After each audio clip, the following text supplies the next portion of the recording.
Veno-occlusive disease, or VOD, is a relatively rare but a severe complication after stem cell transplantation, whether allogeneic or autologous. And usually we have well-described risk factors that would favor the development of veno-occlusive disease. And here at the EHA 2024 annual meeting, we have presented an analysis from the DEFI France VOD registry, which is a real-life registry about patients treated with defibrotide for VOD.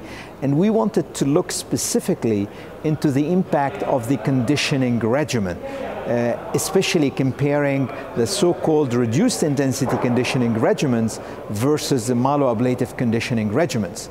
And our initial hypothesis was that, as it has been described in the literature, myeloablative conditioning regimens would lead to more higher incidence and more severe VOD.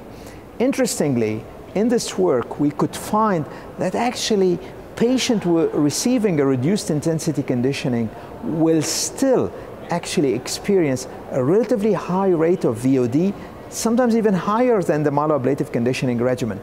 And obviously, this can be explained when we looked a little bit deeper in the results by the older age, the higher number of comorbidities, the more advanced disease stage, but also some patients receiving haplotransplant are receiving also high-dose post-cyclophosphamide, adding actually an alkylating agent.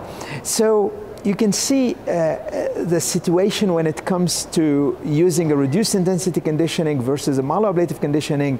When it comes to VOD, is not black and white, because it's a multifactorial process, and we have to take into account, even when using a reduced intensity conditioning, the other parameters, especially age, comorbidities, performance status, the use of how many alkylating agent, and also the other usual risk factors.